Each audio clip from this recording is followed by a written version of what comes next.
Namaste,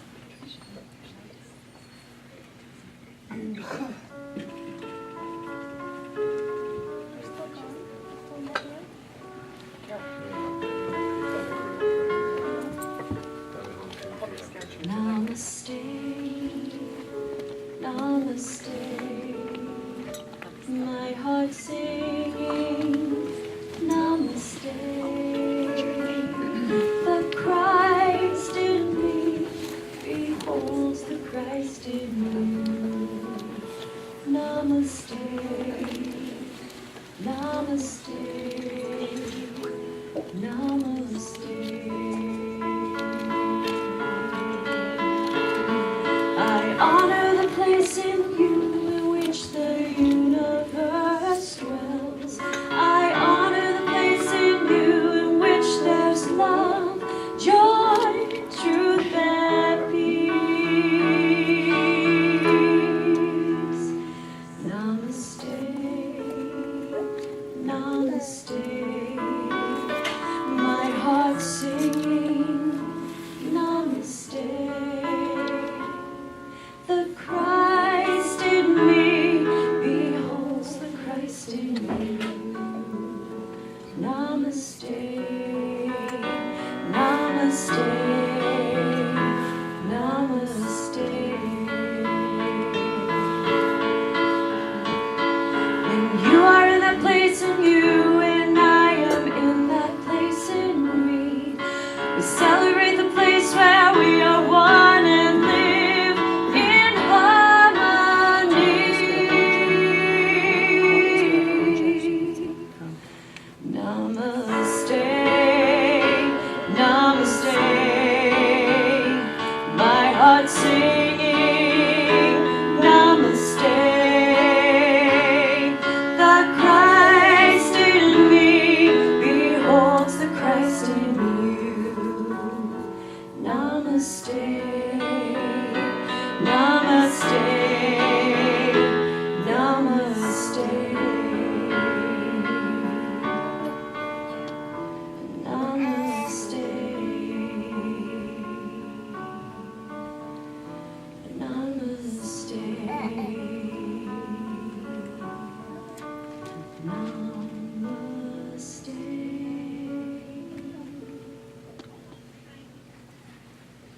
Thank you. I don't know that I'm on. Okay. So, oh yeah, there we go. Thank you. Well, good morning, and thank you for being here. And good morning, and howdy, howdy. Hello. Susan Breakhall. So, let's get a round of applause.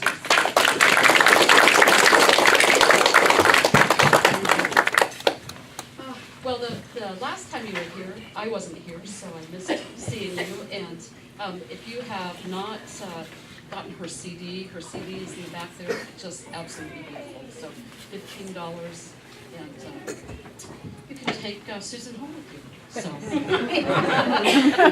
in a manner of speaking.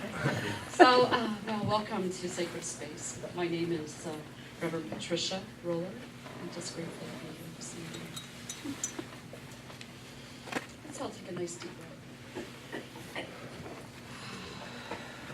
We're just going to begin to open sacred space within ourselves by our breathing. With every breath in, just bringing in pure gratefulness and comfort and ease and love, and breathing that out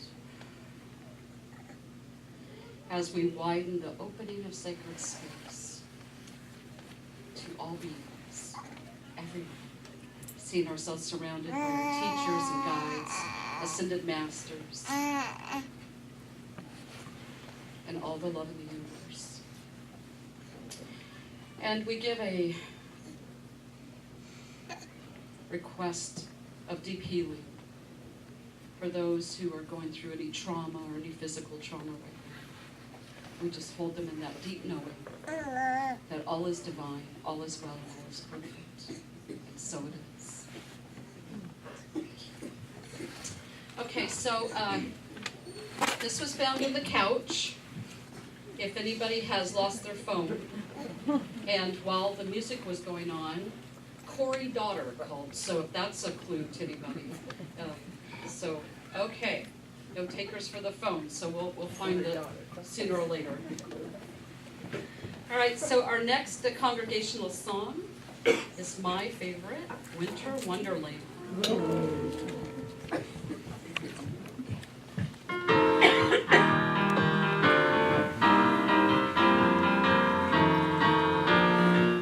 Sleigh bells ring, are you listening? In the lanes, snow is glistening. A beautiful sight, we're happy tonight, walking in a winter wonderland. Gone away is the bluebird, here to stay is the new bird. He sings a love song as we go along, walking in a winter wonderland. In the meadow we can build a snowman and pretend that he is Parson Brown. We'll say, are you married? We'll say, no man, but you can do the job when you're in town. But later on we'll conspire as we dream by the fire to face unafraid the plans that we made, walking in a winter wonderland. Sleigh bells ring, are you listening? In the lane, snow is glistening. A beautiful sight, we're happy tonight, walking in a winter wonderland. Gone away is the bluebird, here to stay is the new bird. Singing a song as we go along, walking in a winter wonderland. In the meadow we can build a snowman and pretend that he's a circus clown. We'll have lots of fun with Mr. Snowman until the other kid is knocking down. When it snows, ain't it thrilling? Though your nose gets a chillin', well, Father can play the snowbody way, walking in a winter wonderland. Walking in a winter wonderland.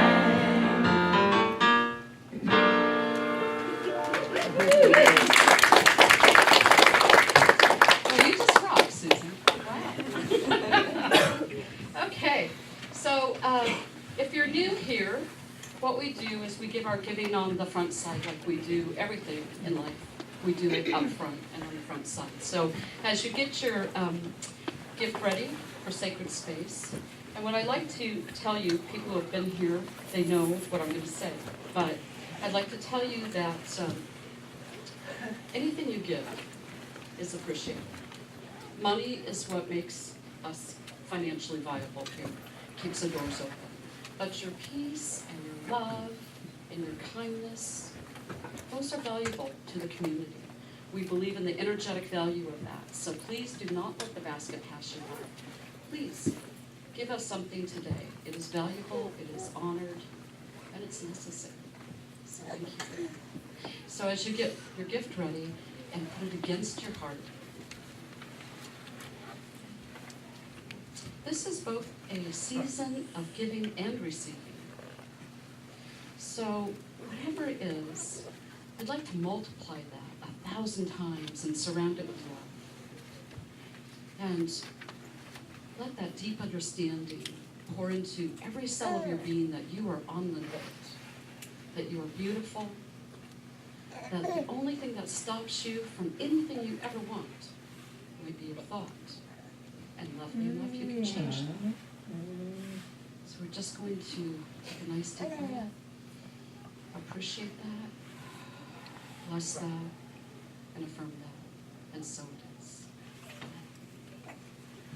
Okay, so announcements. If you have ordered wreaths or swags, they are in. So if you haven't gotten yours yet, after service, you can come see me and make the checks payable to Sacred Space. And because we'll settle up with the Butera family at the end, we'll cut them a check. We'll take orders today This will be the last day, and the order thing is still on the back there.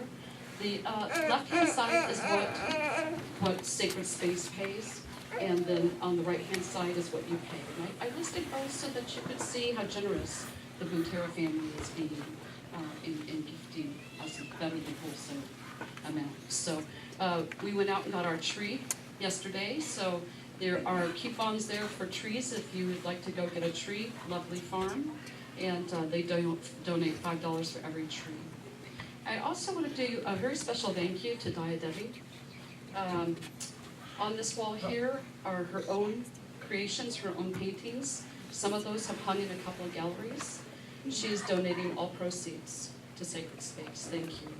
So the prices that you see on each of those would be like the gallery prices. So feel free to make whatever offer. We're very open to that. And some of those are gold trim. So just thank you so much, Dia Debbie. So appreciate your generosity. We have hoodies back there for sale. That's from Carrie Philpott. And so 20% of any of the hoodies that we sell also goes to Sacred Space. What a generous season. Really appreciate everybody doing it. I wanted to let you know this Friday is our Christmas party. Yay. And that's going to be at 6:30.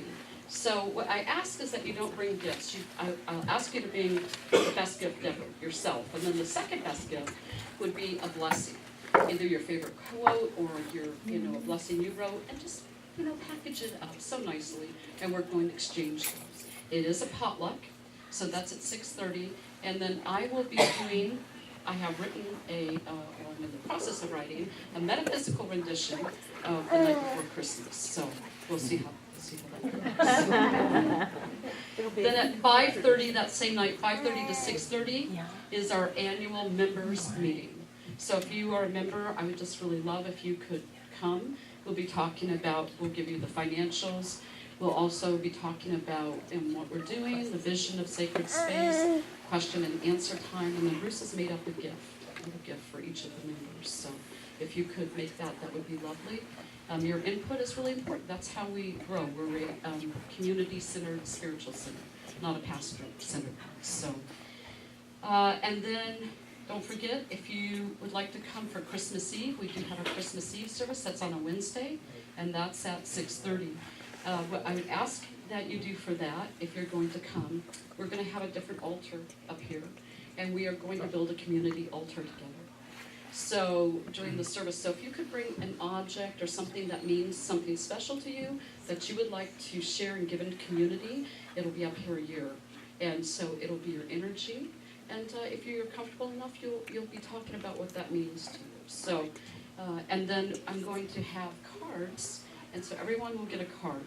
And I'm sitting with Spirit and putting messages in cards. So you will take away a message for the year, something that helps to move you and inform you for the rest of the year. Let me see. Did someone say something? No? Okay. I want to say a very special thank you, too, to Lynn Baker. Look at our new submission up here. Isn't she beautiful? So thank you, Lynn Baker. Thank you for the angels in our community. And for my class that's going to start January 8th, that meets twice a month for 4 months. It's Love Yourself, Heal Your Life, $60 a month. I have 5 spaces left. So if you are interested in that, there's a sign-up sheet back there. And then I have a couple other announcements, but Amanda, did you want to mention your class? So this Monday, upstairs from 6:30 to 8:30, we'll be doing the business support group, and a lot of what this is built around is having that support that you need as a business and growing. And we're going to be talking a lot about who your ideal client is and why, partnering with them in your content and your marketing. So if you're new, if you're thinking about building a business, or you've been in business and you really need some clarity and some one-on-one support, we're going to be up there. So it's $18. If you bring a friend, please say hi. Thank you. And then finally, Matt, would you like to come up and talk about the class with you? Sure.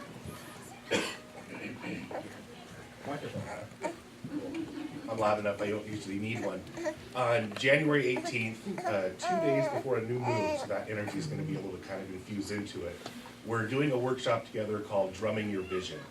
It's going to, I do drum making workshops, but we're combining that with my beloved Desiree, who is also going to come in and talk about the energy and the healing behind each hide, depending on the animal you choose, and also walk us through a guided meditation to set our intent for 2015 and beyond to be able to infuse that into the drum.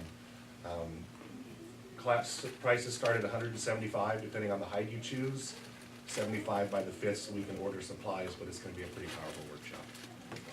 You said the 5th? Yes. Next month. Now, you have a sign-up sheet back there, correct? Yes, I do. Okay. Thank you, ma'am. Thank you. Yes. So appreciate it. What if you already have a job and you just want to attend the workshop for the conditioning? We can do that. Of course. I have not even in that fine. Well, see, creative community. Okay. All right, did I get everybody? Okay. So I think we have some special music now for Susan, right? Yes. So glad to be back with you all and see so many new faces, and I get to play with the guys. Very happy about that. This is a song I wrote. It's on my album that's available in the back. It's called Ripple.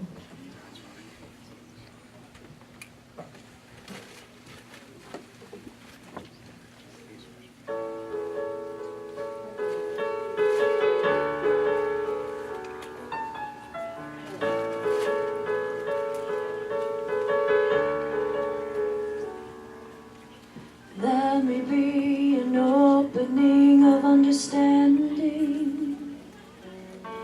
Let me be an opening of compassion. Let me be an opening so that I may fully see all the love that has been rested in me.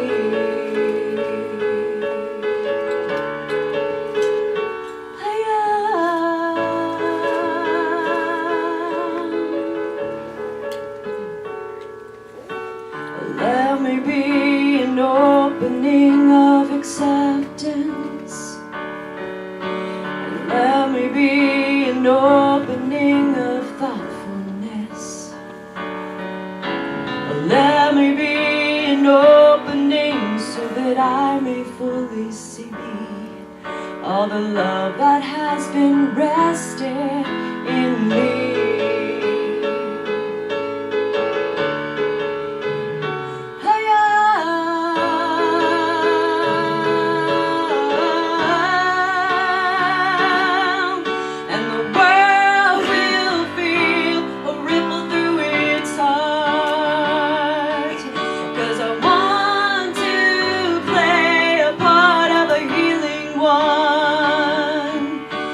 Souls are awakened to the thought that we do care,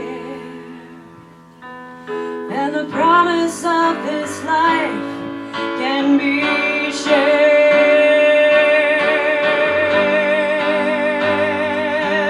Won't you share your life, both share your life. Share your life, both share your life.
All right, so today we're going to be talking about the gift of imagination. So how many people like to use their imagination? And how many of you actually do use your imagination?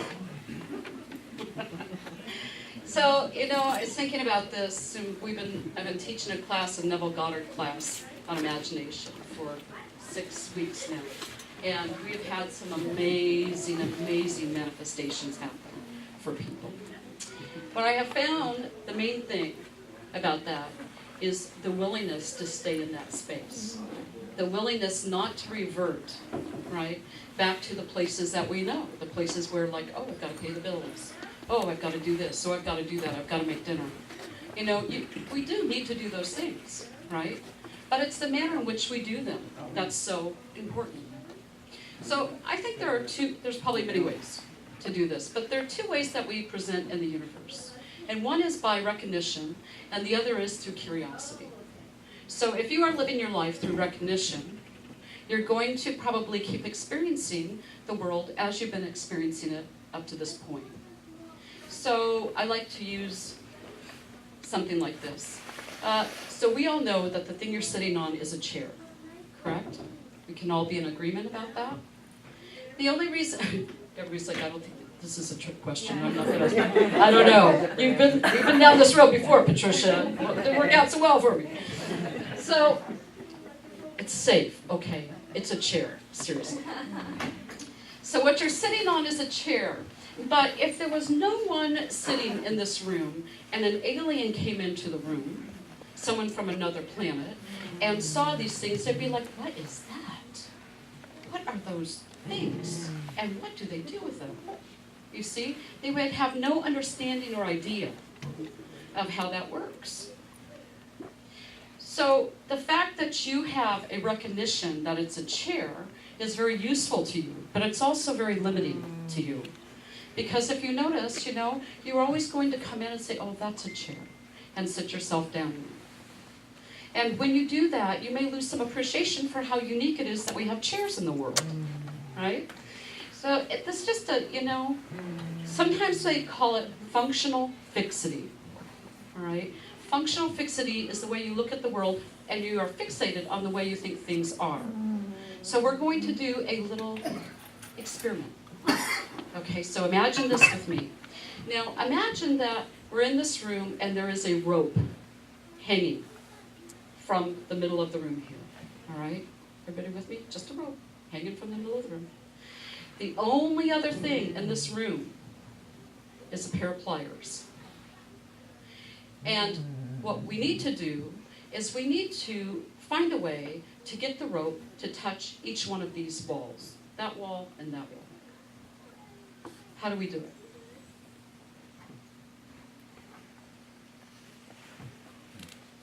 Is it a single rope? Can it be untwined? Oh, you're so good, but yes, it's a single rope. Okay, see another creative community members. So one rope cannot be untwined. And the only other thing in the room is a pair of pliers. Can it just be magic rope? See, I don't think they did this with the metaphysical community. You touch all at the same time?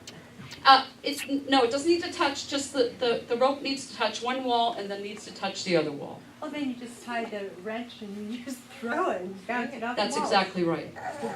That's exactly right. That's how you do that. You'd swing it. That's right. Woohoo, Terry. What we find outside of metaphysical suggestions is that we have ideas about pliers, right? And how pliers are used. And so when we keep entering the world through a sort of functional fixity, we can't put things together and we don't get creative. So we don't use our imagination to the extent we could.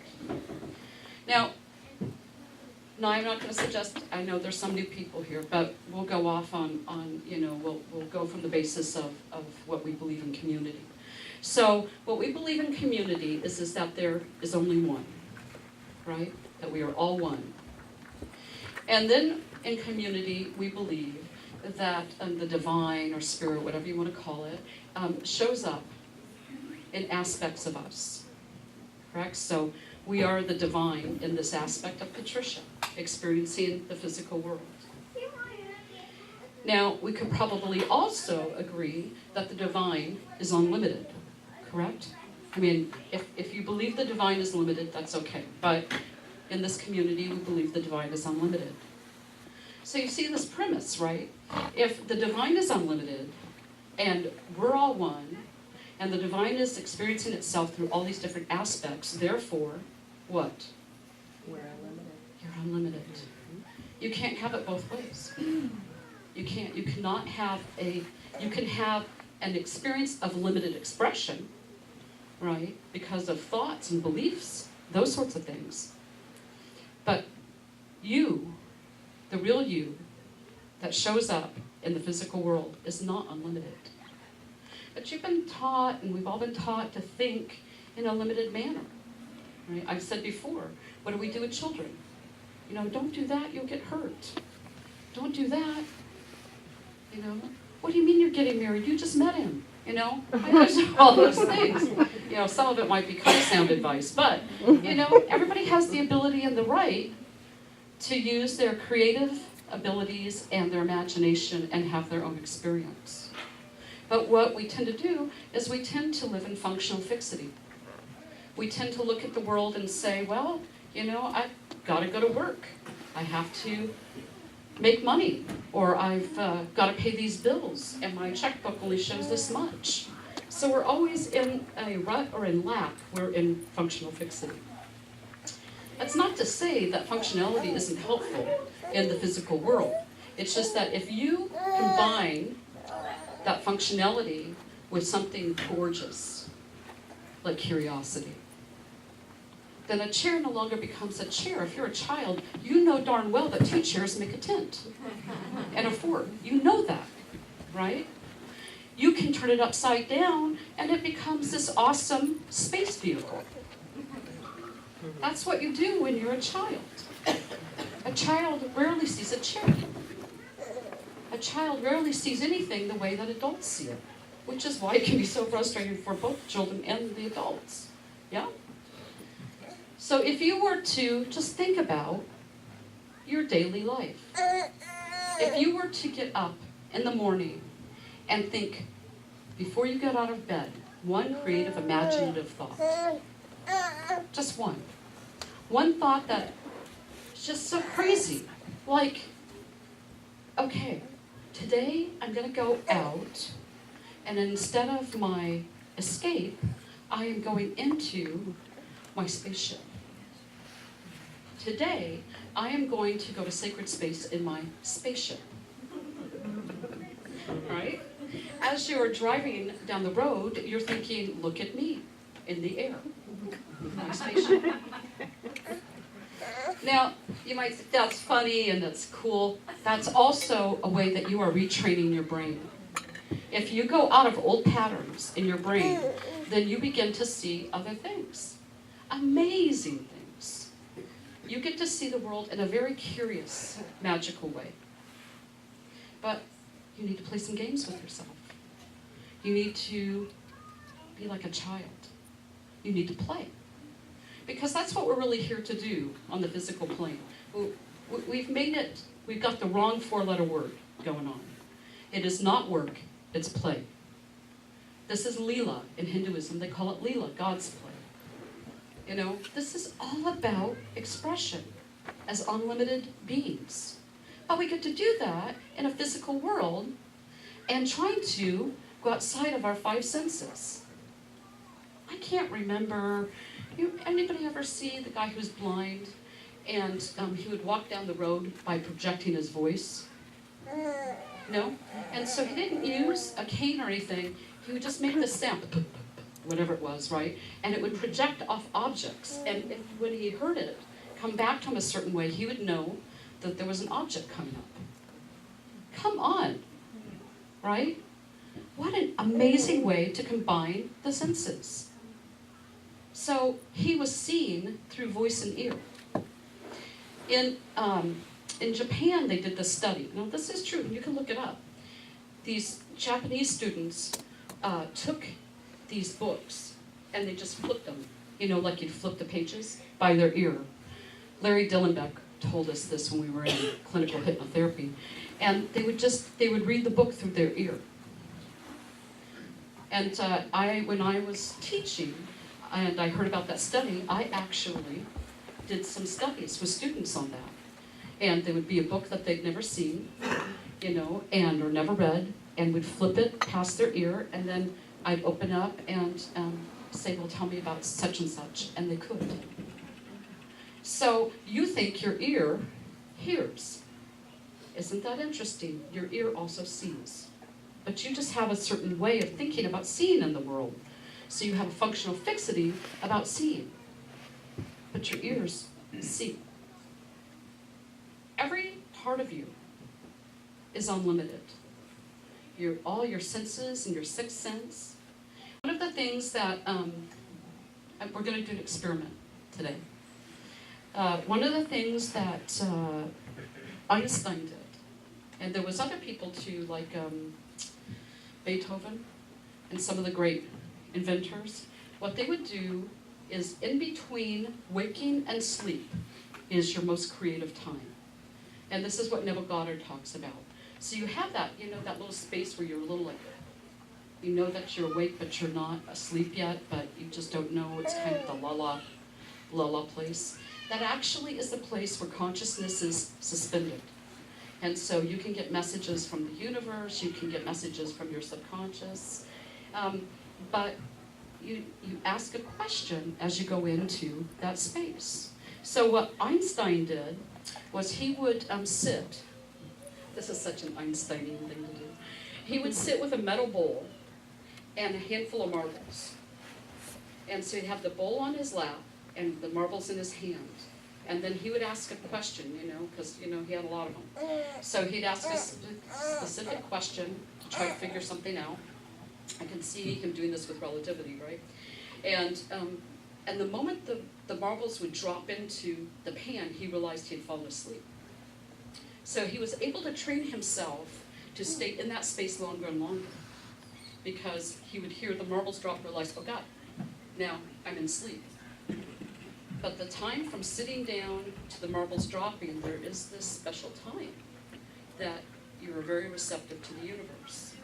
So yesterday, I've heard of this before, but yesterday I thought, I'm going to try this. So I took a pen, and I just held the pen, and I asked my question. And my question was, we're manifesting our new home for sacred space. So I asked the question, is there something that you can show me? Some invention or something you can show me to make the funding for sacred space. And so just before the pin drop, I got it. And I'll be sharing that at some point. I'm talking with Matt about it. But, it came in, it was not something I would have ever thought about. And it was amazing. It was an amazing, amazing thing. So, if you have a question or you're feeling a little stuck, you want to do one question. So if the question becomes like, how can my bank account, reflect abundance rather than lack? Or how can I stop worrying about the apparent lack of, or the seeming lack of money? Or how can you see what I'm saying? It doesn't have to be just around money. You get where I'm coming from? So I'm going to ask you to take a nice deep breath. And just take a moment and focus on a question. And then if you have a pen, please take it out now. If you don't have a pen, raise your hand and we'll see if we have enough pens to go around. So.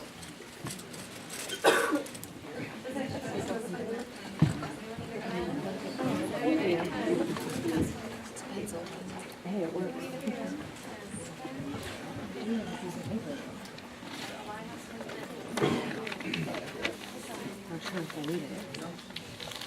By the way, I know there were some people who came in a little later. If you're missing a phone and have a daughter named Corey, I got your phone.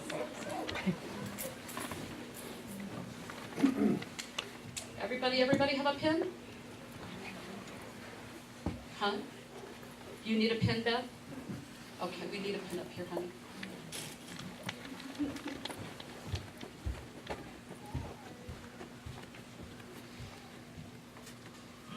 And then when service is done, if you've gotten a pen from us, just leave it on your seat and we'll pick it up after that. Okay, are you ready? Everybody have a question? Huh? No? All right, so let's take a couple of more seconds and just think of a question. Look, you get to do this at home by yourself too, so it doesn't have to be the only question. All right?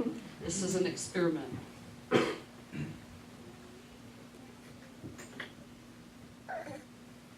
Okay? Okay, so what you want to do, and you're going to close your eyes in just a moment, but not yet. And you know it's going to be silent in here. So you're going to go ahead and just hold your hand out like this, and hold your pen very, very gently and very lightly. And you do want to do it out like that so it's in the air, so your hand is suspended out from you. And go ahead and close your eyes. Nice deep breath. And ask the question and just keep holding the pen. And I'll bring us back in just a little bit.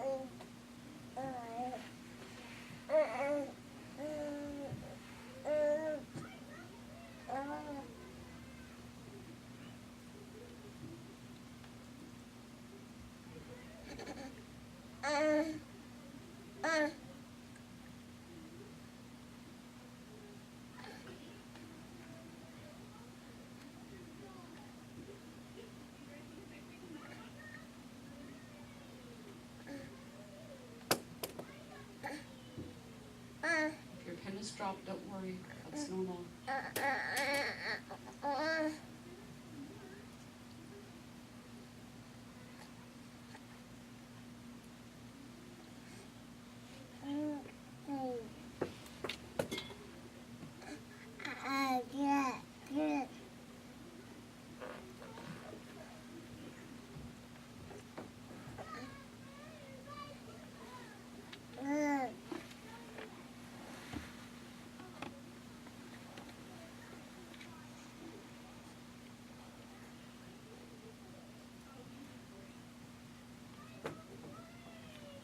Nice deep breath, just gently bring yourself back.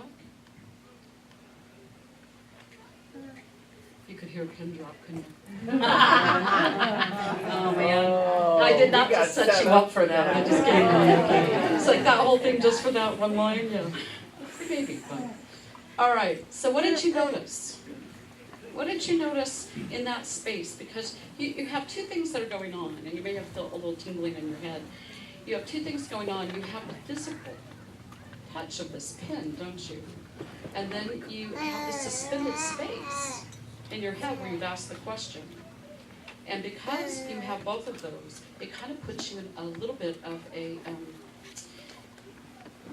space where other things don't really exist. You can hear them, but it's a suspended space. And it's a space of receptivity. Because think about how often your mind is going. Whether this I'm speaking is probably thinking about something else, or noise it's hearing or something. So, your ability to be open and receptive is a very limited little windows of time, nanoseconds of time. By doing this, you have allowed yourself to be very open. I can't remember who else I had read that did this. I think Bob Proctor, if you know Proctor, some of the really amazing, business people use this method. So, what did you notice in your attention or in your consciousness as you were holding the pen? Anybody want to share?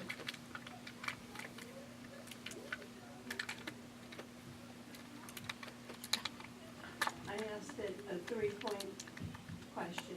Should I be beating, using my pencil, or painting? And it kept wanting to go to beating, and I didn't want it to go to beating. So I wouldn't let the pen drop. Well, so, you have a lot of free will going on, right? And so, but here's the thing is, if the message comes in to go to beating, you might just explore the fact that you have some thoughts around beating. And really, what does that look like?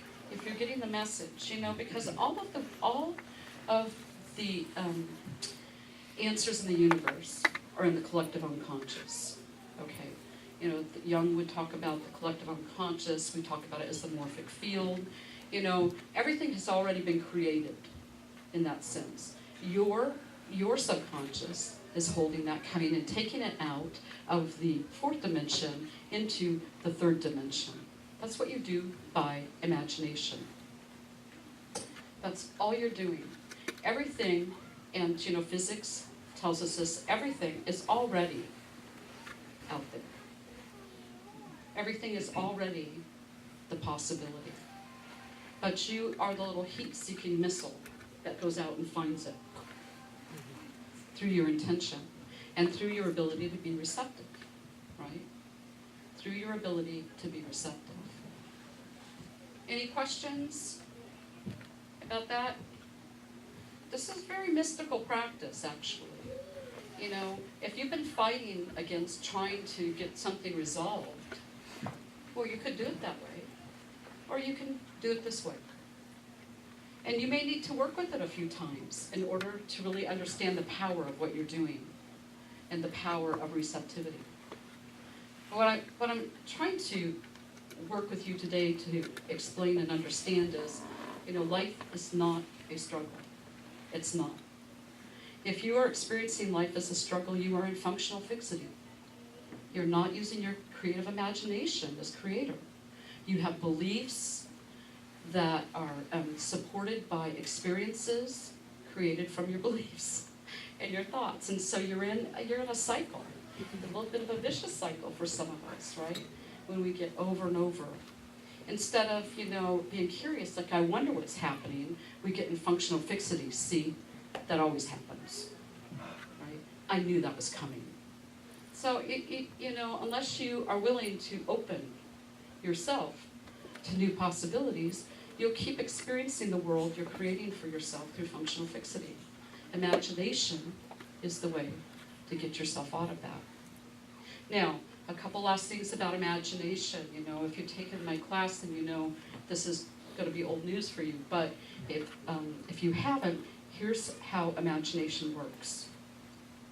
Imagination needs to be in the present tense.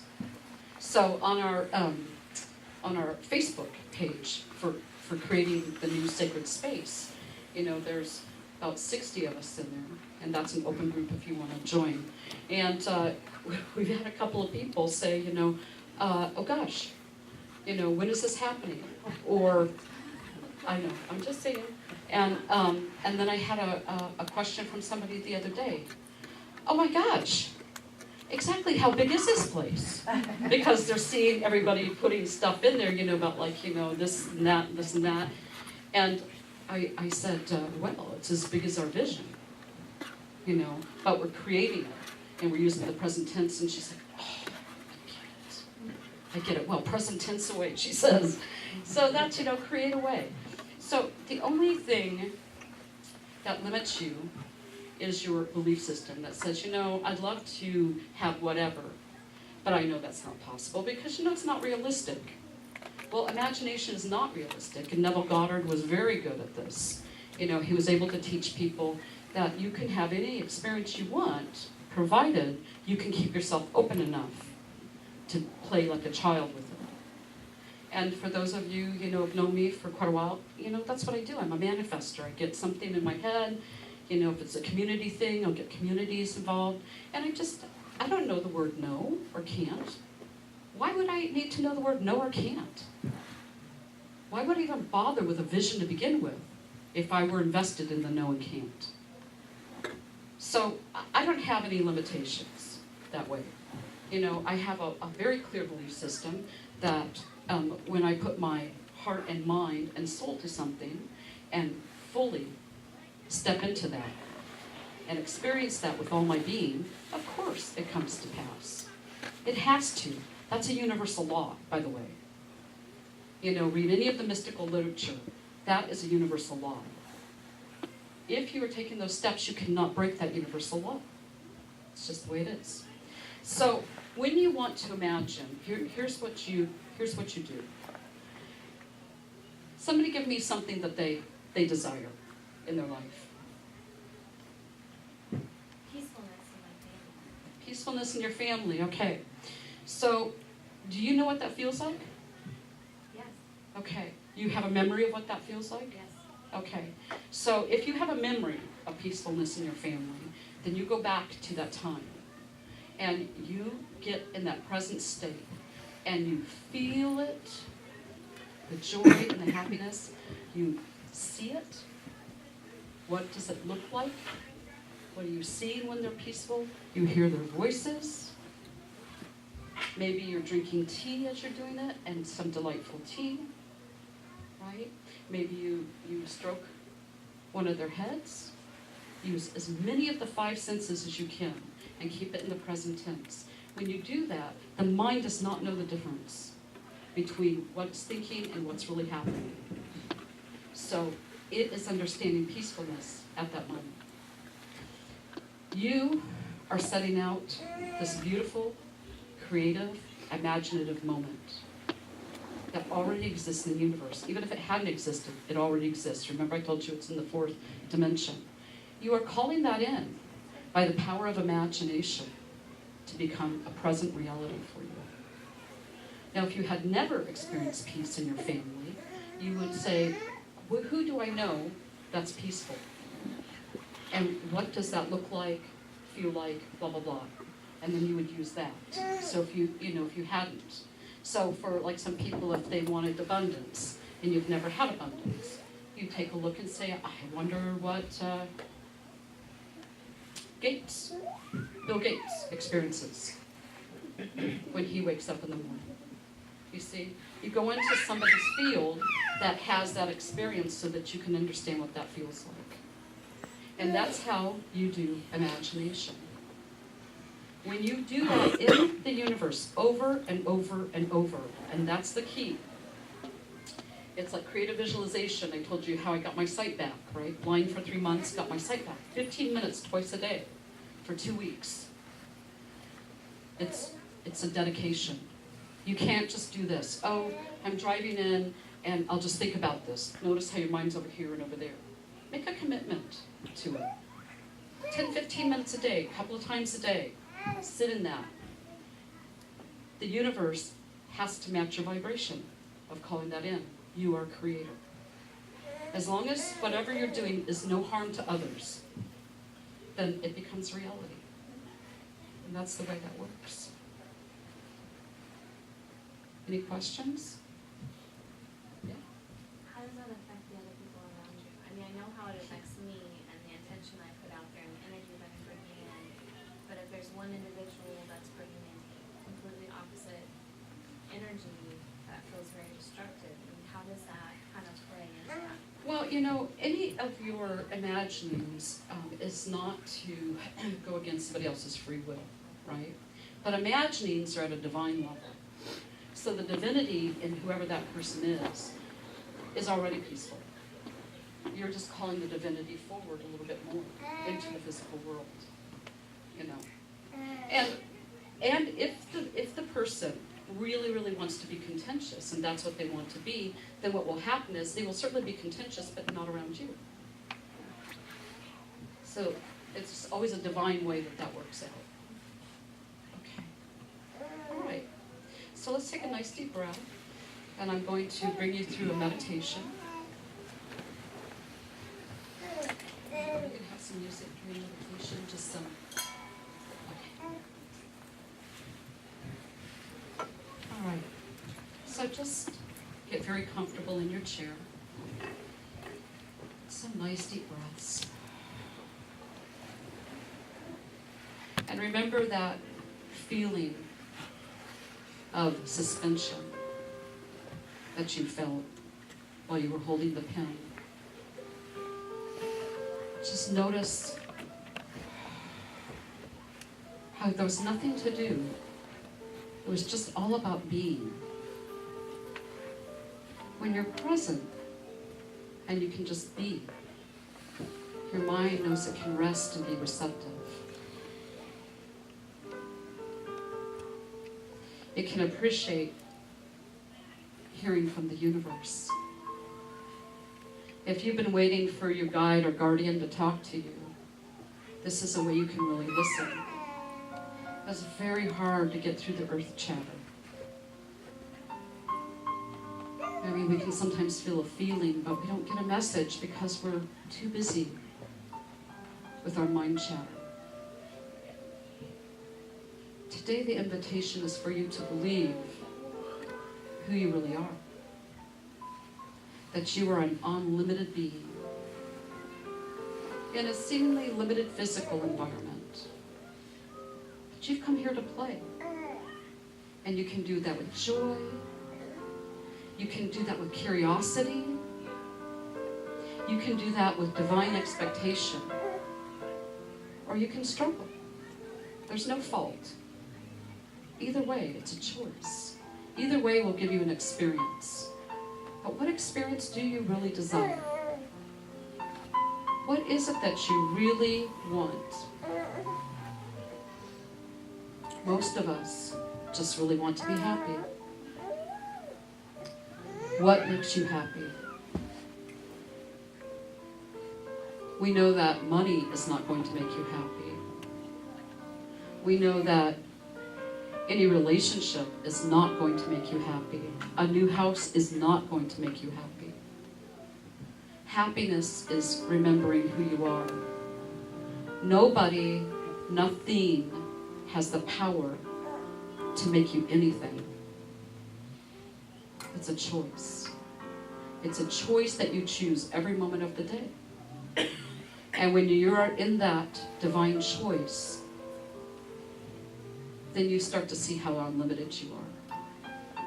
You start to choose to listen to messages from the universe which affirms the grace of who you are and the grace of your experience here. You are loved beyond measure. You are loving beyond measure. The invitation today is to use your imagination as a child. Turn every chair in your mind upside down. Flip everything you know over and experience the world anew. And if that's okay, take a nice deep breath. And come back with the next breath to your beautiful body and your beautiful self.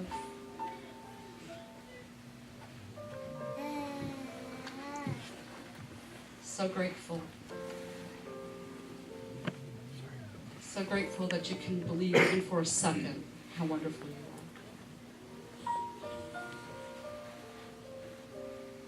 are. Nice deep breath. All the way back into your body. Nice. And Susan, you're going to sing, right? Love Came Down at Christmas.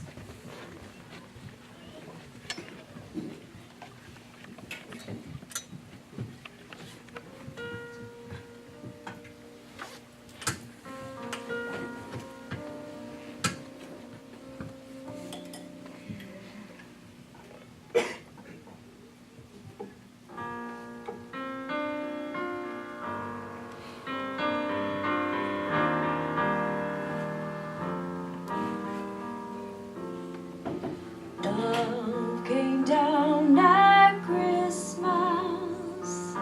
Love, a lovely love, divine love was born at Christmas. Star and angel gave the sign.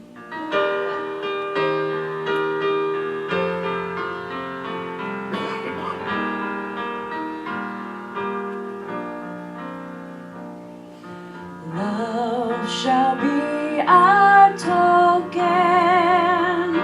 Love be yours and love be mine. Love to God and all mankind. Love for plea and gift divine.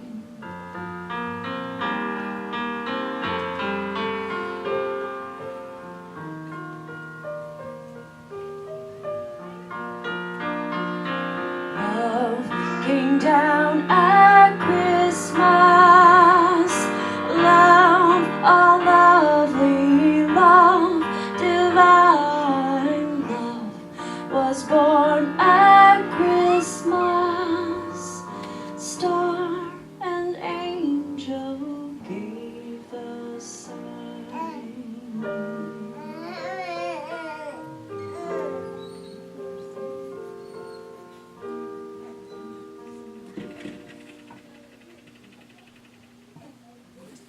Thank you. So, you know what time it is?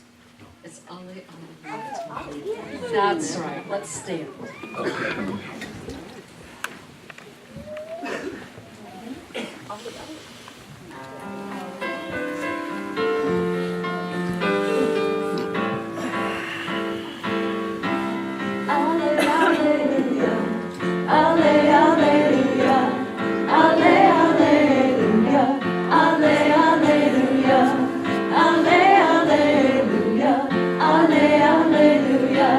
Surrounded by the presence, surrounded by a friend, the source of all creation allows me to begin.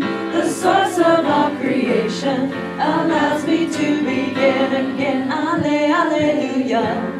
Ale, alleluia. Ale, alleluia. Ale, alleluia. Ale, alleluia. Ale, alleluia. Surrounded by a presence, surrounded by a friend, the source of all creation allows me to forgive. The source of all creation allows me to forgive again. Ale, alleluia.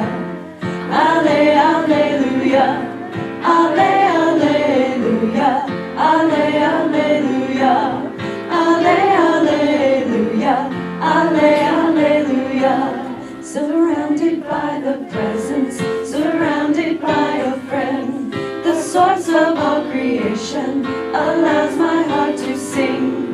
The source of all creation allows my heart to sing again. Ale, alleluia. Ale, alleluia. Ale, alleluia. Ale, alleluia. Ale, alleluia. Ale, alleluia.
Susan, it's been such a blessing. Yes, it has. And it's been such a blessing having you here today. Thank you for coming. And so, my blessing to you this week is this. Use your imagination this week. Turn every single chair you see upside down. Be curious about it. See what they say when you do that. See what people say when you start to think from a place of curiousness. Let your hearts be open, let your ears be open, let your minds be open. I love you, thank you. Let's have some community time. Thank you for coming.